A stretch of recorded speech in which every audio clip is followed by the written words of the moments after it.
Hey, what's up guys? Welcome back to the Abadasslife channel. For those of you who don't know me, my name is Andrew Abad, and as you guys saw in my premiere video when I launched the channel, this channel is supposed to be geared towards a lot of poker, a lot of entrepreneurship videos, and a lot of lifestyle videos. Unfortunately, I haven't been able to really put any entrepreneurship content or maybe even lifestyle content out there because I've been extremely busy and I've been just capitalizing on the fact that I've been playing a little bit more poker lately, because one of my businesses is actually a poker room in Texas. It's called Georgetown Poker Club. We also have a YouTube channel for that poker room, so if you want to go ahead and like and subscribe to that one as well, it's GPC Live. I play a lot of streams over there with a bunch of my friends and local players from the Austin area. So if you enjoy poker, you have a lot of fun following that channel also. But I wanted to put together a highlight video of all of the best moments so far in the channel so that you guys can enjoy it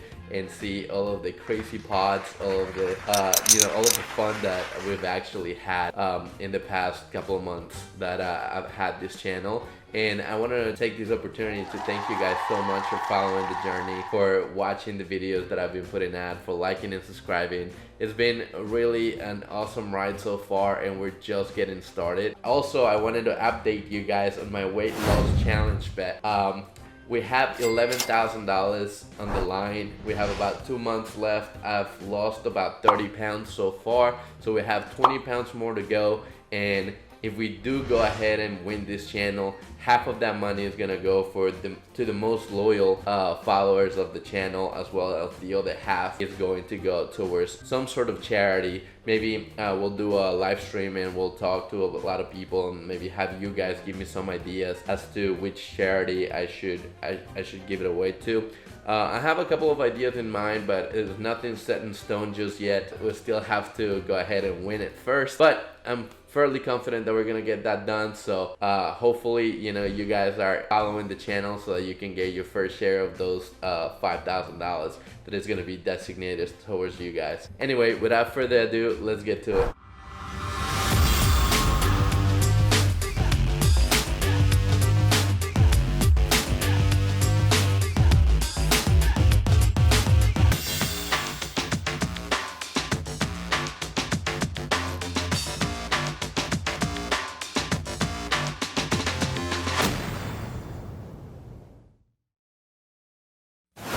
Blinds are 200, 400, 400. It falls back to us on the small blind, and we'll look down at pocket jacks, aka the jiggities. Thank you so much, Brad Owen. Thank you.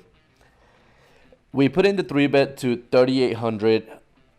Big blind thinks it over for a minute and lets it go. And PFR also takes a few seconds before making the call. Flop, it's a good one for us. It's 984 rainbow. We go ahead and put the c-bet in, and PFR quickly folds. So we scoop in another pod. Our chips are going in the right direction, guys. Hopefully we don't encounter another German or another cooler, and we should be in our way to find it. In this hand, we look down at pocket nines, and there is an early position open. But this guy has been talking to the table, being super nice to everybody, drinking all day. So we are gonna go ahead and put in the 3-bet as we look down at pocket nines. Everybody else folds, and he decides to make the call. The flop, it's a pretty good one for us, as we see a jack 9-5 rainbow. He goes ahead and checks it over to us, and we decided to make a c-bet, which I don't know. I mean, I know we have to bet here, but I think I could have down bet a little bit and just give him some rope. He tend to be pretty sticky as to why I decided to bet this amount. I thought that he would continue with a lot of his holdings. I thought he would most likely continue with king queen, a lot of his ace queens, ace kings. Well, ace kings he probably would have 4-bet pre, but he definitely is continuing with ace jack here. He most likely will continue with king queen, which is 2 overs in the gutter. I can see him continue with ace queen, which it's just 2 overs. And all his middle pairs, I'm not sure whether he would have continued with those holdings or not. But he let us down and just makes the fold. Guys, this is the very first hand of day 2 of the $1,600 buy-in, $1 million guaranteed tournament at the Lodge. This is a mystery bounty format, and the blinds are 2,500, 5,000, 5,000. There's a middle position open for 11,000. There's a caller in the middle, and we look down at packet jacks. So we're gonna go ahead and put in the 3-bet to 34,000. After thinking for a little bit, the original racer folds and the caller in the middle folds as well. So nice and easy. We go off to a good start on the first hand. We picked up some chips, and we're gonna go to the next hand. This next hand is also a quick one. It falls to us on the hijack. We look down at king jack offsuit, and since it hasn't been a very active table, I think we're going to take advantage of that here, and we just open it up to 11,000. Blinds are still 2,500, 5,000, 5,000, and cutoff folds, button folds, small and big one folds as well, so we steal the blinds quick and easy. In this first hand, we look down at ace queen of diamonds on the button. Now there is a middle position limper, and it folds back to the button, which is an older gentleman, and he opens it up to $25. Normally, out of the small blind, I would almost always 3-bet ace queen hands. I would be more inclined to 3-bet ace queen offsuit than ace queen suited. But given that this gentleman is in the Drews category, or if you look like you qualify for Medicare, you are probably just opening it up with aces and kings. We're gonna mix it up. We're just gonna protect our calling range by flatting with a strong hand such as ace queen suited and see what develops. The middle position limper just folds, so it's heads up to a flop of ace 5-8 to diamonds. This is pretty much a jam flop for me, is as good as it's gonna get. So we're gonna try to put in some money in the middle and blow up the pot, even though we think that he has aces, but we're not gonna get a much better flop for this. So I don't know, hindsight 2020, I think it was probably a better play just to check call, because I mean, if he does have kings, I'm gonna pretty much let him get away with it cheaply if I check raise. But all things considered, I did want to get more money into the pot in case we make our hand and we're able to stack him with top set here. So that's what we do. We check. He puts in the continuation bet to $50, and now we check raise to $135. He thinks for a few seconds and makes the call. The turn is an offsuit 9, and straight gets there, but we're not worried at all that he can ever have 6-7 here. I would be willing to bet almost anything that there's no version of him ever making a straight with this turn. So we're gonna bet again and continue to try to get lucky and spike a diamond if we are not ahead. And we go ahead and put in $180 in the middle, and he tanks for a few seconds and decides on a shove. That's right, he rips it right on my face, and now I'm faced with a decision, pretty much $1,000 decision. I believe he had just a little under $1,000, or like $900 and some dollars for me to call. I have $200 in there already.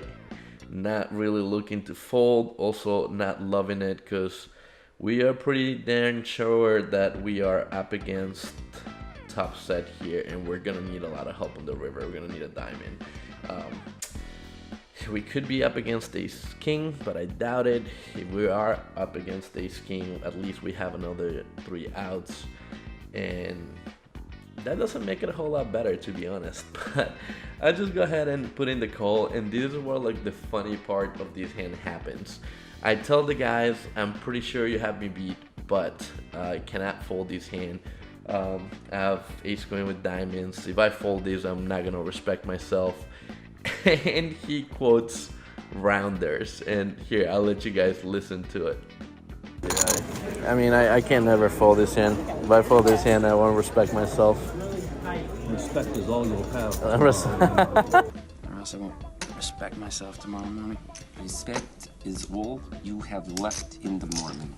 Well, that was a fun first hand. We started the session stuck $1,000, and to be quite honest with you, at least it was really funny because the rounders reference that the guy made just completely made up my day.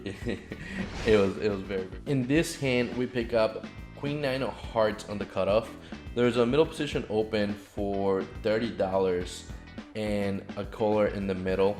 We're continuing our fast and furious approach, trying to play big pots, try to get these guys out of the comfort zones.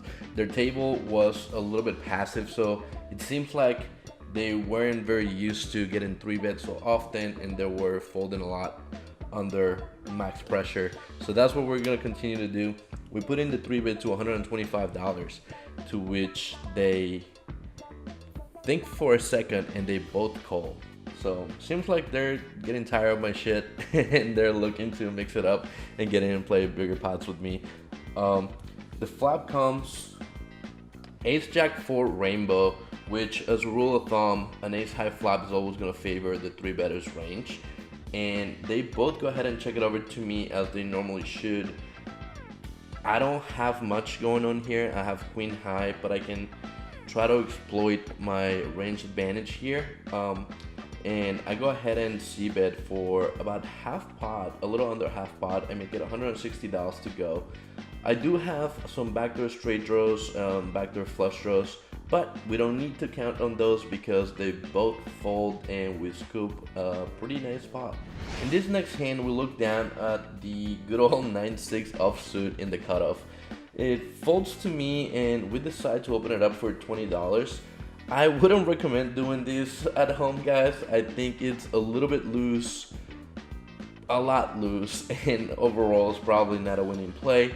But our table was pretty passive. There wasn't a lot of resistance. I was still stuck, so I was trying to get into as many pots as I could, especially when it's, you know, folded to me to the cutoff or even hijack.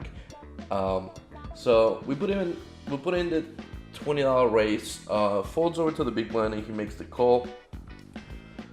The flop comes 9-8-6 all diamonds. He checks it over to me and we decide to put in the c-bet for $35. It's pretty much a full pot bet, and we want to charge any like pair plus draws type hands that he can have, any diamonds that he can have.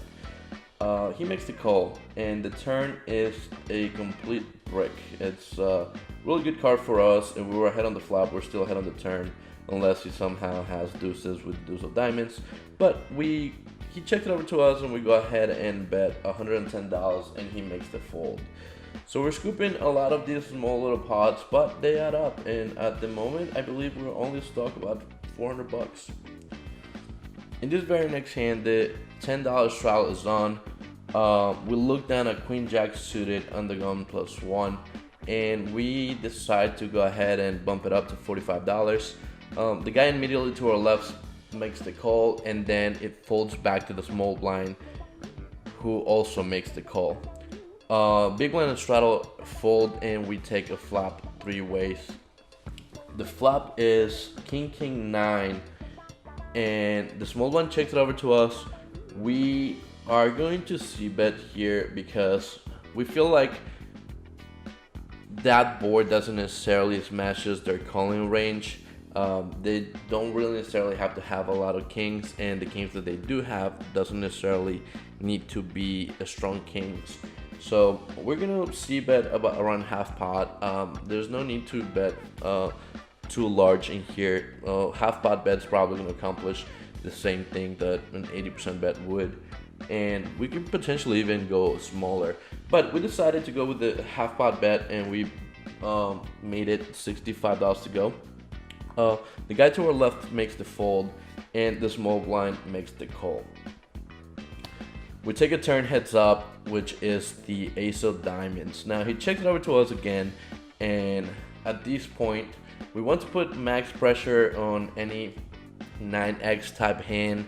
If he does have a king, he's probably gonna just make the call again, a spade, or maybe put in the check raise. Either way, if we get called here, we're planning to shut down on the river unless we either spike a 10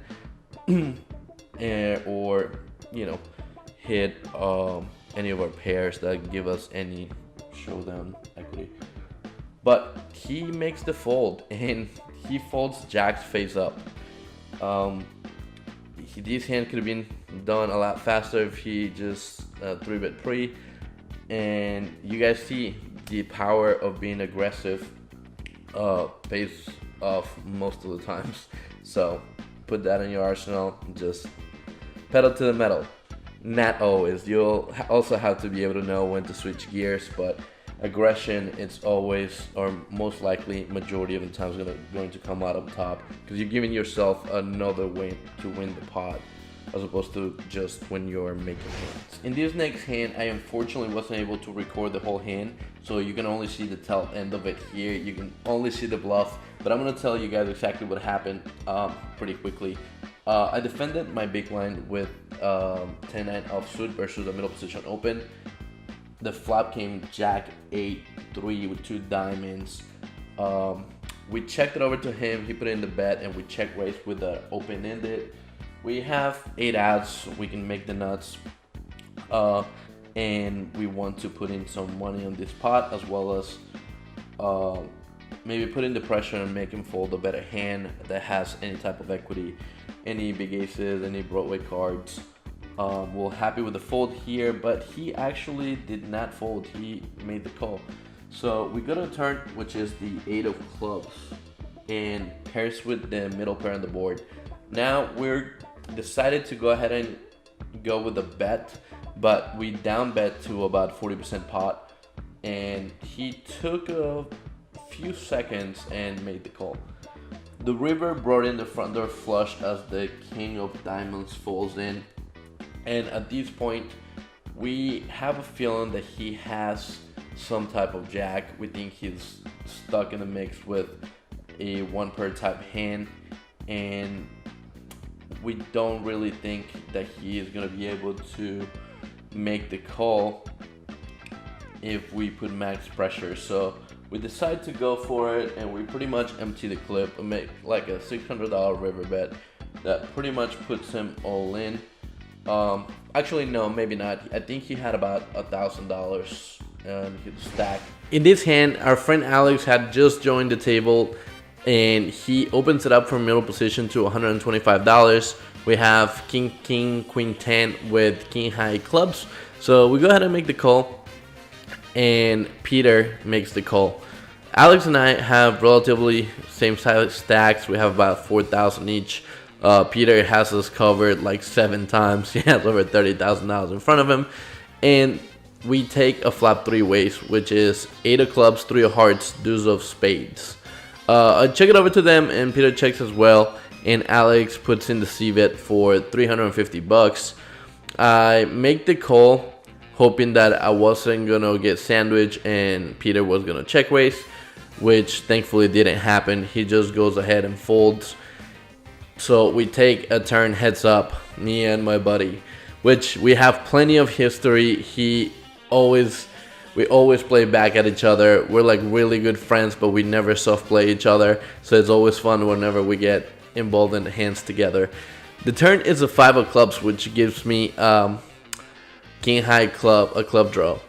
And I wish I would have let myself, but I didn't want to put myself in a weird spot, just in case he would have like potted it on me, and then it's a lot harder for me to fold. So I just went ahead and check it over to him again, and he checks. And the river, it's a queen of hearts. So nothing changed. I have a single pair hand in PLO, which is not good all that often. So I go ahead and check it over to him one more time, and he just checks back. He flopped top pair with 10-9, 8-4, and didn't go with it. So We got you this time, Alex.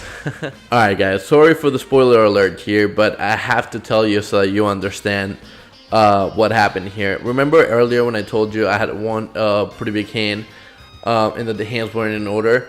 Well, this is the hand I was talking about. The $100 straddle is on, so effectively we have 20 big blinds. And yes, I am trying to make it sound less awful, the call that I made. But we were in a gambling mood at the end of the day when the straddle is on to $100 and we have about $2,000. Effectively, we have 20 big blinds.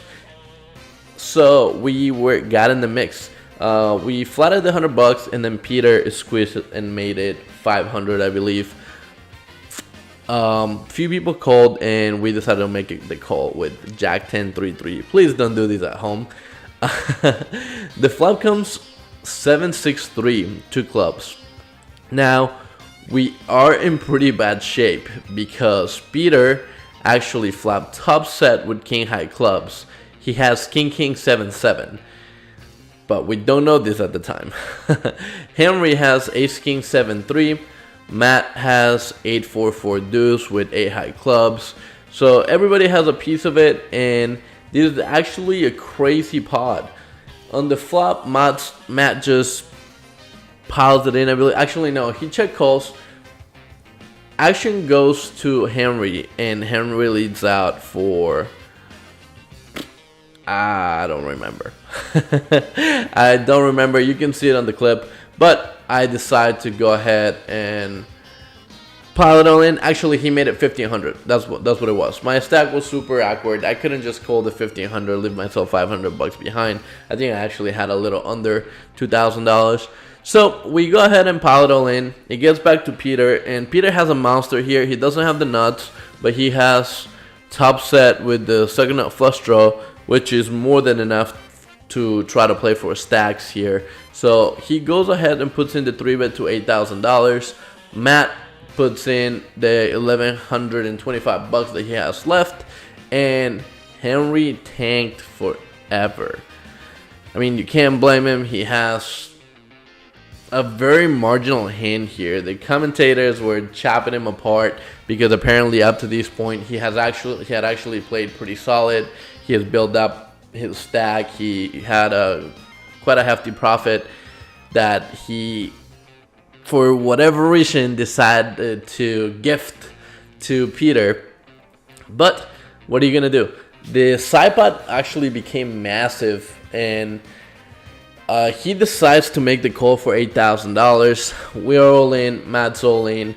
They have to take a turn, which is the 8 of hearts, I believe.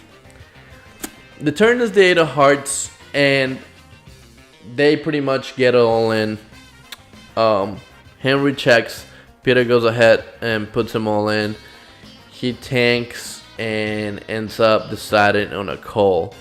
So we are told the bad news. We see that he has top set with king high clubs, and we are pretty much just getting ready for the rebuy, right? Like, I mean, we need a 9 ball and a 9 ball only. That it's not a club, so we have 3 outs. And guess what? 9 ball on the corner lets us keep the main pot, but Henry was not able to. Henry was drawing dead, so he pretty much punted off his stack to Peter, and even though Peter lost the main pot and we won it, he still made a pretty good amount of money in this hand. This hand is the last hand of the night. Right after this, we're gonna go play upstairs, but this is gonna be the last streamed hand, so we definitely want to play it, see if we can bank a big hand in the last hand. Alex makes it 200 to go, and a couple of people call before me, so I make the call. There's one caller behind me as well, so we take a flop 5 ways. The flop is king 7-6, 2 spades. We have king 9-8-8, so we flop top pair and open-ended, but Alex flops middle set. He has 8-7-7-6. Matt has 10-10-5-4, so he flaps the bottom open-ended and pair in his hand as well. Alex goes ahead and c-bets for $500. he makes the call, and I make the call as well. The turn is a very action card because it's the 10 of clubs. So Matt makes his set, and I make the nuts. I make the nuts straight. Alex c-bets for $1,500, and Matt goes all in for his remaining $1,275. I decide to go ahead and go all in myself because I don't want a spade to get there and then play the guessing game. Does he have it? Does he not have it? As well as, you know, any other Broadway card that can complete the Broadways, and he could potentially get there with hands like Ace Queen Jack 9 or Queen Jack 9X, all those type of hands that contain spades with them. So if he does have any of those type of hands, we're just gonna go ahead and get it in now, get it in while we have the goods, and see what happens. But he decides to go ahead and let go of his middle set, and Matt asks us if we have the nuts, and we tell him the bad news. With Alex having a set in this board as well, it's a lot less likely that the board is gonna pair, and it didn't. The river is an offsuit jack, and we're able to scoop the last pot of the night, good for $4,700. We were in the session for just a little bit over 4,000, and we were out of it for just a little over 12,000. So we made around $8,000 in this live stream. This very first hand that I'm dealt, I looked down at Ace King 8-5, one suit. We have nut hearts. We open it up to $100, and there's 4 callers. So we go to a flop 5 ways, which is Ace Jack 3 rainbow. Checks it over to me, and I c-bet for about half pot. I believe I made it $275. I think I could have made it a little bit smaller. It's 5-way action, so, and it's PLO, so it can be tons of combinations that have us beat, as well as tons of draws, even though there's no flush draw, but there could be some wraps in the mix. We do have a king, so we block some of that stuff, but we decided to go ahead and bet $275, try to narrow down the field, and that's what we do. We get 1 caller, and we go heads up to a turn, which is the 6 of diamonds. He puts backdoor diamond draw, and I do have the king of diamonds, but I did not want to get check raised. I didn't want to blow the pot with a single pair and no real draws. So I just went ahead and checked back. The river is a 7 of hearts, which doesn't really complete any real draws other than 4-5, which would have been a backdoor straight draw. And the only hand that I could really potentially be worried about is some wrap type hands that he could have had in the flop, like deuce 4-5 type hands, maybe with an ace. But we're just gonna check it over again and see what happens. And he shows king 9x, so we scooped the first one. Is good for about $1,000 pot. In this hand, we clearly didn't learn our lesson because we're getting in the mix once again with queen 9. As a matter of fact, this time we've actually downgraded to queen 9 off, and we open up the action to $50 and get 4 callers. So we're gonna take a flop 5 ways, which is 10-9 deuce, 2 diamonds. Brad checks it over to us, and we decide to check because we have a marginal holding, and we don't want to blow out the pot, especially being 5-way action. Jack has a monster. He flopped top pair and a queen high flush draw, and he puts in $150 in the middle. Brad calls with his bottom pair, and I don't want to get out of the way just yet. We do have middle pair, and we have some backdoor straight draws, so we put in the call as well and take a turn 3 ways, which is the jack of clubs. Brad checks it over to us again, and we check to jack one more time, and he decides to check. He has a pretty good hand. If I was him, I probably would have put in a bet because he has middle pair, he has a queen high flush draw, and an open-ended to go with all his other draws and his pair. I would have applied max pressure, but that's just me. He decides to realize his equity and check back. In the river, it's the 9-ball corner pocket gives us trips. Now, Brad decides to go ahead and lead out for a little over 300 bucks, and we are not necessarily worried of him having a better 9. I think a lot of the times this is going to be a bluff, and he could have worse 9s as well. We're blocking king queen is a hand that he could have, and he could have 8-7. I think those are all his value hands, and we're not absolutely sure what it is. I don't think racing here is plus EV majority of the time, so we just go ahead and make the call, and jack gets out of the way. And yep, Brad had just bottom pair and turning his deuce into a bluff, and didn't work for him this time. But alright guys, in this next hand we have the $25 straddle on the button. There is one limper, and T Cruz decides to open it up to $60. T Cruz is a brand new player at the table. I've never played with him before, so I don't know how solid he is or how splashy he plays, although we did hear right before he got to the table that he was action. So we are trying to get involved in as many paths as we can with him, and we are going to be able to do that because we picked up ace king on the button here. We decide to go ahead and 3-bet to 200 bucks, and the limper gets out of the way, and T Cruz makes the call. We head to a flop heads up, and it's king 5-4 rainbow. Now oddly enough, he goes ahead and leads into us for 240 bucks, and I think flatting here is probably the best play because of these reasons. I think we want to keep his bluffs in, want to keep his worst kings in, and if he somehow flopped middle set or bottom set, we're pot controlling a little bit. The turn is a queen of spades, and this is, I think, one of the only cards that we didn't want to see. We didn't want to see a 3, an 8, or a queen, because 6-7 is the most obvious straight draw, and I think that's one of the hands that he could just go ahead and lead into us on the flop with. But he checks it over to us on the turn now, and since there's only one combo of king queen suited, I think we have to bet here, and that's what we do. We go ahead and put in 350 bucks in the middle, and we went with this sizing because if he somehow decided to play set or king queen in a bit of a sneaky way, and he goes ahead and check raises, I think sometimes we can get out of the way, and if that was our plan, there was no real reason to bet pretty big on this turn.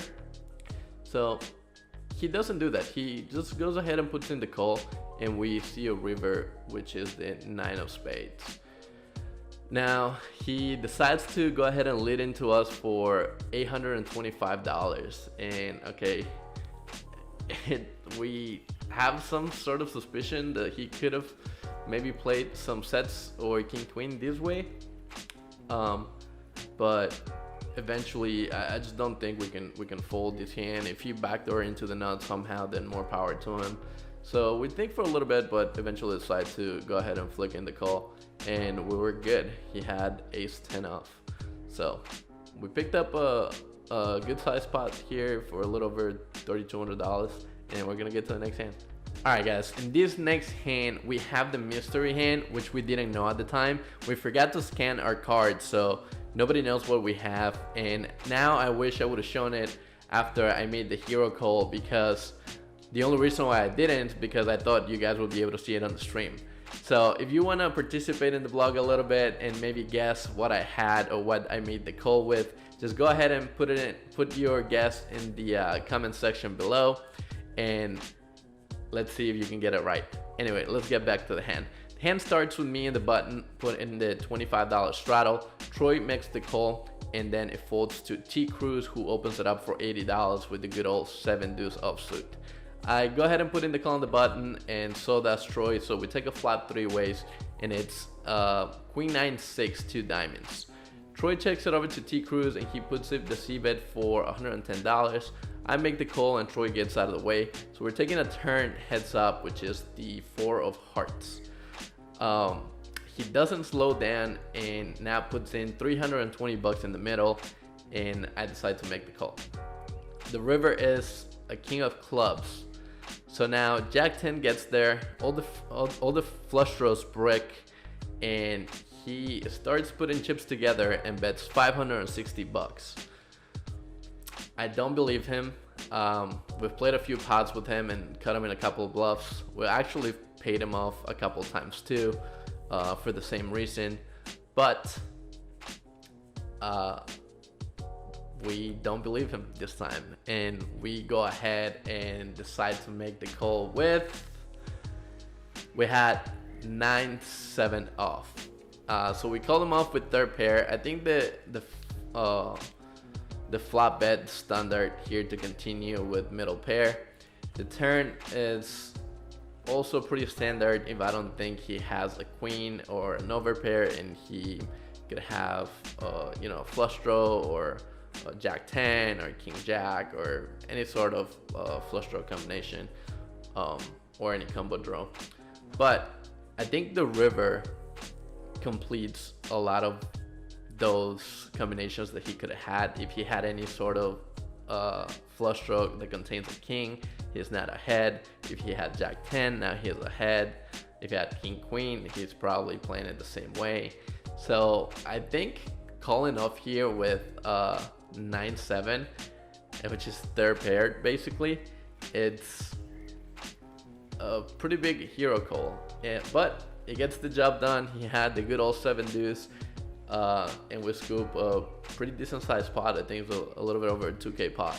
So we're on our way to getting stuck. We're making good calls. We're playing good. I think a little bit splashy here and there, but we can't help ourselves. Alright guys, in this first hand we are in the PLO round, so we get 4 cards and we're playing the great game of Pot Limit Omaha. It limps to me on the button, and we look down at Ace King 9-8 with King High Hearts. Now this is a good enough hand for me to open it up, punish the limpers, and we'll be playing in position the whole hand. So that's what I do. I go ahead and pot it for 65 bucks, and we get 3 callers. The flop comes Ace Queen 9 with the Ace Queen of Hearts. So we flop ourselves top and bottom, as well as the nut flush draw, and we have some backdoor straight draws. It checks it over to me again, and we go ahead and down bet a little bit. Not necessarily, we didn't pot it. We bet 175 bucks into like almost just a little under 300 bucks, and it falls to Ash, and she decides to raise it up. With her stack size and the amount of money that it's on the pot already, she's got roughly about 2x the size of the pot, so it's kind of like an aggro stack. We just decided to get it in, and the turn was an upsuit 8, which was a very good card for her because she had Jack 10 6-5 with Jack 10 of Hearts. So basically she flopped open-ended with a royal draw, but I had her out for her royal, and she had the second nut flush as well. So you can't really blame her. This hand kind of like really played itself, and she actually took the lead on the turn. So now we're waiting for a good river for us. We still have plenty of outs, and the 9 ball in the corner fills us up to make a full house and beat her straight. Very next hand, we're back to playing the Cadillac of poker. No Limit Texas Hold'em or 2-card PLO, whatever you want to call it. But it folds around to Alex in the hijack, and he looks down at Jack 9 offsuit and opens it up for 30 bucks. I look down at A6 suited and decide on a call. Button folds, small blind folds, and I believe Dirty Dan defends the big blind with King 8 offsuit. We take a flop 3 ways, and it comes Ace Queen 10 with 2 hearts. Dirty checks it over to Alex, and Alex decides on a sizing of about half pot. There's $93 in the middle, and he goes ahead and bets 50 bucks. This is a pretty easy call for ourselves. There's no really big point on racing, and folding is definitely out of the question just yet. So we're just gonna go ahead and make the call, which is what we did. Dirty Dan gets out of the way, and we're gonna take a turn heads up, which is the 3 of diamonds. These are complete brick, so it doesn't really change anything, but we see Alex sizing up to pretty much full pot.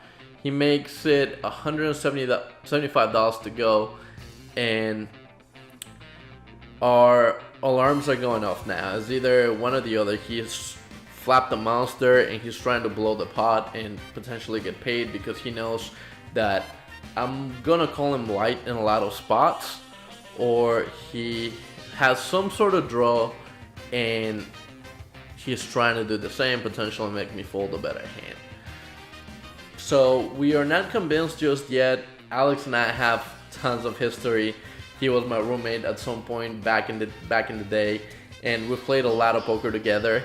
So I know that he is very capable and he doesn't need to connect with the board that much to be putting chips in the middle. So for all those reasons, I decided on a call again. I think it's pretty much the best play. Raising doesn't really achieve a whole lot, because if he does have some sort of bluffs, we're just gonna shut down his bluffs, and if he has us beat, we're just gonna value time ourselves and potentially lose the max. So we go ahead and put in the call again, and the river, it's another brick. It's the 4 of clubs. Now it's a little bit interesting because he decides to bet 400-ish. I think it's just a little bit under 500, and now we have a decision to make. We called on the turn based on the assumption that if nothing changes, we're probably going to go ahead and call a lot of rivers that don't like complete the front door flush draws, a lot of rivers that don't complete the pair plus draws for like straight type hands. And with this run out, I really don't think that he would be betting the hands that he is potentially trying to represent that he has. I mean, like, if he does have a queen or a set, like, yeah, he's gonna do that. He can have king jack and flip the nuts. We basically don't beat any of his value, and that is a big of a problem because there are way more combos of hands that have us beat. But the thing is, like, I really don't think that he would be betting a single pair hand like this. So like if he had a better ace, I don't think he would be going with that sizing, because it's very unlikely that he's gonna get called by worst.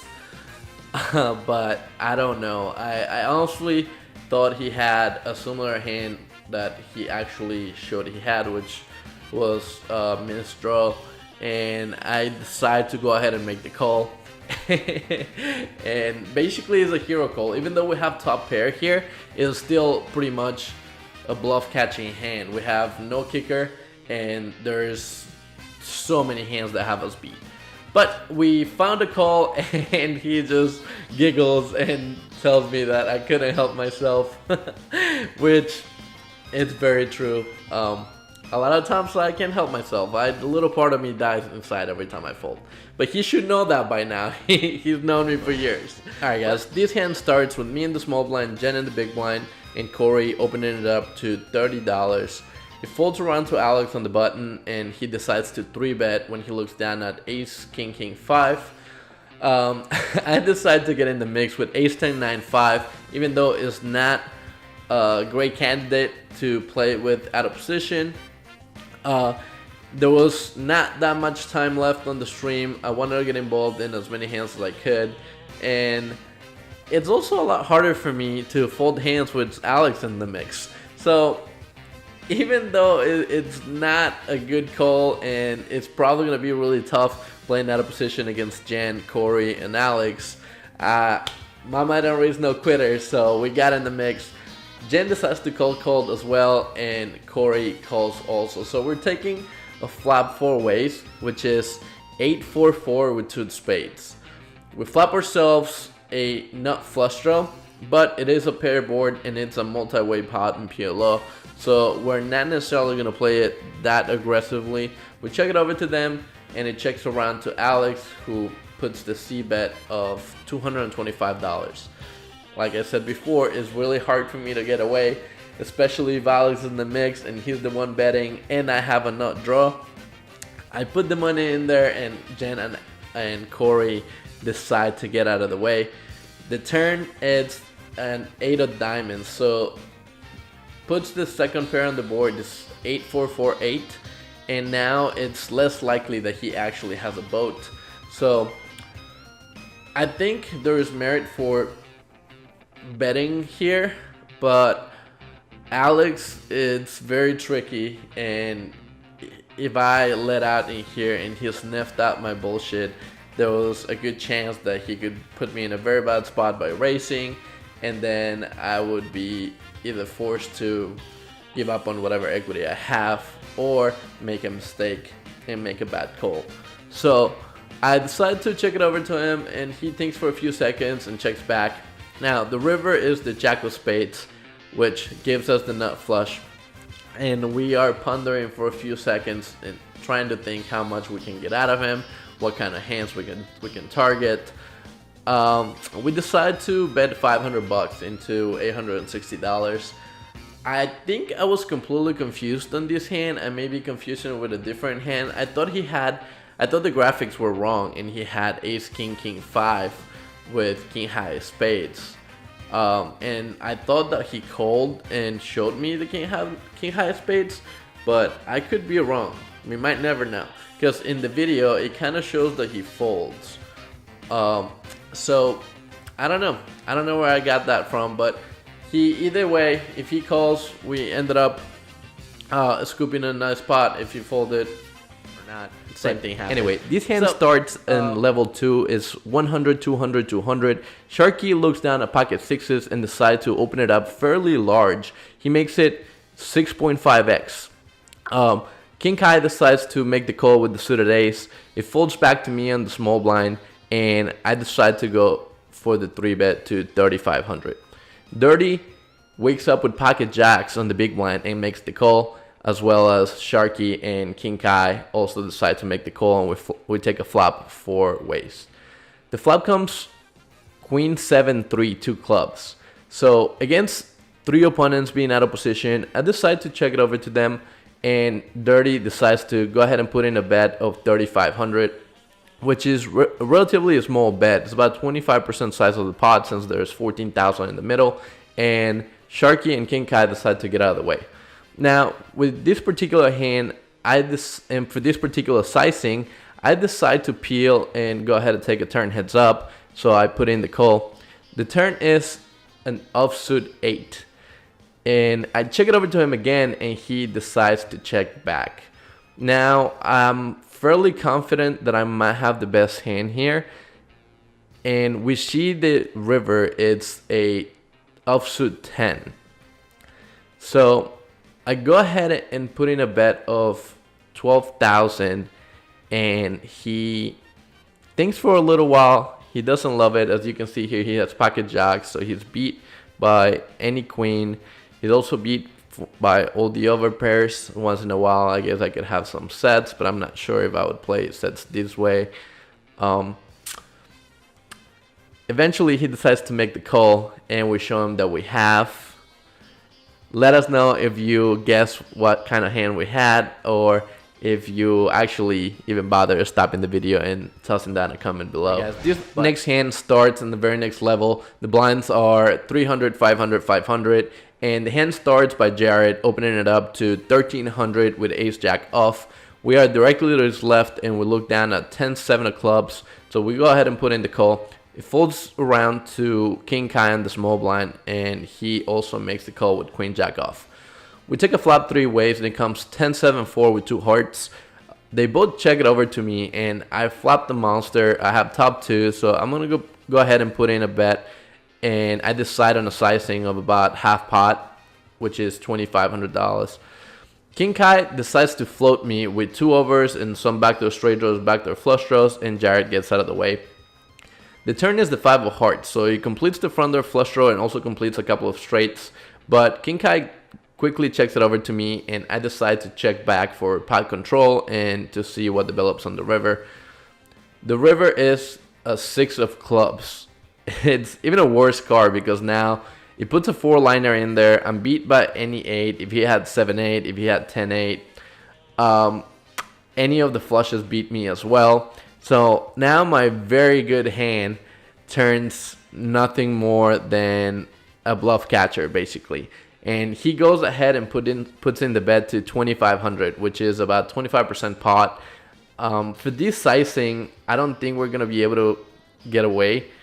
Unfortunately, it also screams, please pay me. So I don't really know where we at, but eventually decide to go ahead and make the call. And to our surprise, we are good, so we'll scoop another one. At this point, we are already six-handed. We've lost Dirty, we've lost Tony Miles, and we've lost King Kai. And the blinds are 800, 1600, 1600. John looks down at pocket kings and opens it up for 4,600. It falls down to me on the button, and I look down at pocket threes. We are gonna go ahead and set mine in here because we know that if we flop our set, we can potentially knock him out and add a lot of chips to our stack.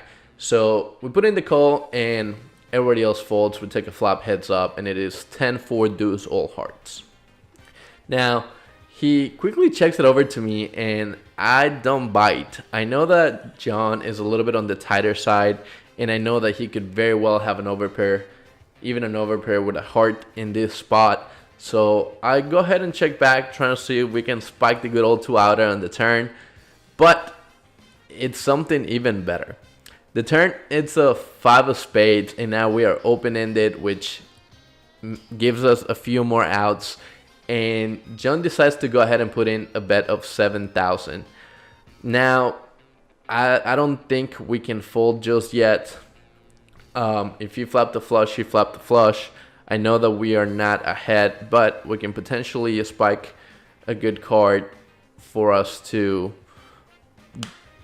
like really stack him and get some good implied odds, because I don't really think he likes folding to me. So I go ahead and put in the call, and the river, it's a 3. So it gives us a set, but now if he did have some type of ace high top hands with like the ace of hearts, he is going to have a straight, and he would have made a wheel. So he goes ahead and puts in a bet of 10,000, and unfortunately, I think with a 4-liner in here, any ace making a straight, I don't think I can ever raise in this spot. There's no reason to turn my hand into a bluff because I can run into it and lose the most. Also, if he doesn't have an ace, but he has some sort of hand, like he does have kings, queens, jacks with a heart, I'm not gonna get paid anyway. So I just go ahead and decide to make the call, and kind of know that some of these times we're just gonna lose versus an ace. But unfortunately enough, he has pocket kings with the king of hearts, and we scoop another pot. The hand starts with the $20 straddle, and it folds to Corey on the cutoff, who opens it up for $75. I'm in the button, and I'm tilted out of my mind. Not really, but we're gonna use the excuse to somewhat justify my maniac 3-bet to $200 with 5-3 offsuit. Alex wakes up in the big blind with pocket kings and somehow decides to just flat. He gets back to Corey with 5-4 suited, and he makes the call. So we take a flop 3 ways, and it is ace 6-3, 2 diamonds. Alex checks it over to us, Corey checks, and we c-bet for about half the pot. We make it $325 to go, and Alex, you can just see the pain in his eyes. He cannot believe that it was an ace high flop, and he mucks his pocket kings. Corey has open-ended, and he makes the call. The turn is an offsuit 10, and he checks it over to me, and at this point, I know Corey and I also have weird dynamic. We level each other a lot, and I didn't want to make it seem like I was just 3-barreling anything, because he probably would have thought that I was tilted. So I went ahead and checked back to give him the impression that I have some type of value hand and some showdown. The river is the 4 of diamonds, so the front of flush draw gets there, and he makes a pair, now has us beat.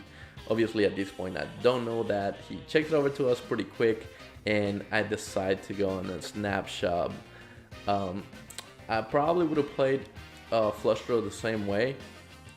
So I think my approach to this hand was semi-balanced, and given the fact that he didn't have much, he just went ahead and folded, so we got away with murder in this one. We made pocket kings fold, and we also made Corey fold a better hand. Well, at least on the river. Their $10 straddle is on this hand, and it folds to me on the cutoff, and we look down at pocket aces, the best hand ever created. We open it up for 30 bucks, and Poker Face Ash decides to get out of the way on the button. Big Dog makes the call on the small blind with King 7 off. Jen makes the call on the big blind with King 10 of spades, and Hector decides to make the call out of the straddle with 10-3 suited. So we take a flop 4 ways, and the flop is 7-5 deuce with 2 spades. Almost everybody got a little piece of it. Big Dog flopped himself top pair, and he decides to go ahead and lead for $80. Jen has 2 overs and a flush draw, so she's not going anywhere. She puts in the call, and Hector makes the fold. Now, the question to me is, this flop is way better for the small blind and big blind ranges than it is for mine. But at the same time, they could have flopped straight draws. They could have flopped flush draws. They can have per plus draws type hands, where we want to charge them the max for all these hands. Now, if they have hands that already have us beat, like 2 pairs and sets, then I'm pretty sure we're gonna hear from them pretty quickly, because I don't think they're gonna slow play them with a flush draw on board. And both of these players are people that I think are not necessarily gonna slow play a lot of their hands. So I decide to go ahead and put in the raise to $350, and to my surprise, both of them call. The turn is the 10 of hearts, and there's 1200 in the middle. Big Dog checks it over to us, and Jen starts grabbing some chips. Now, there's 1200 in the middle, and she leads out for $400.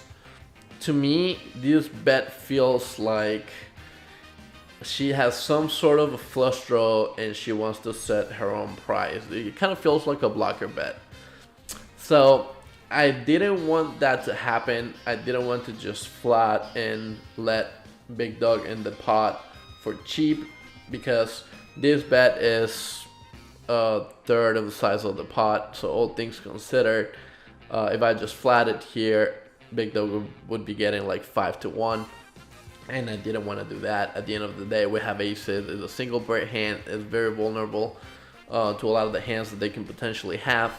So I go ahead and put in the raise once again to $2,000, and Big Dog decides to get out of the way. Jen thinks for a few seconds and gets it all in. Now I have probably another 1,500 behind, and it's kind of, I mean, I'm never folding just because I'm getting a gazillion to 1, and it feels like I'm way committed. But at the same time, I don't want to get it in, basically drawing dead. And for a second, it felt that way. Once she paused it in, she knows that I'm not folding after I make it 2,000. So I don't know exactly what she was thinking by making this play, but it made it look very, very strong. If I had another 5,000 behind and she had me covered, it might have worked and I might have folded.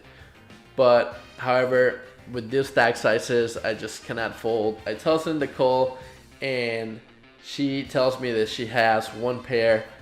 So it's such a relief. We know that we're ahead, but then she says I have a flush draw as well. So I know that she has a lot of equity, a lot of outs. And we decide to run it twice. You know, happy wife, happy life. So the first river comes out, and it's the Queen of Spades. She gets there on the first run out. The second run out is the Jack of Clubs. So I ended up holding on the second run out. We basically chopped the pot. That was it for today, guys. Thank you so much for watching. I really appreciate you following the journey. If you enjoyed it, please don't forget to hit the like and subscribe button below, and go ahead and tell your friends, tell your family, tell everybody that might enjoy this content and, you know, can get any value out of some poker content. And in the future, I'm going to be uploading a lot of stuff for entrepreneurship and lifestyle, Lifestyle is mainly going to be a lot of destinations that I've been traveling to and how to basically live a balanced life between work life, family life, and everything in between. Everything else that it's important for you, and you know, everything that it will help you to go ahead and live your own badass life. I'll see you guys later. Hey guys, it's me again. If you're enjoying following the channel and feel like you're getting any value, whether it's for poker, entrepreneurship, or lifestyle, don't forget to go ahead and hit the like and subscribe button, as well as the notification bell so YouTube notifies you whenever I put up a new video.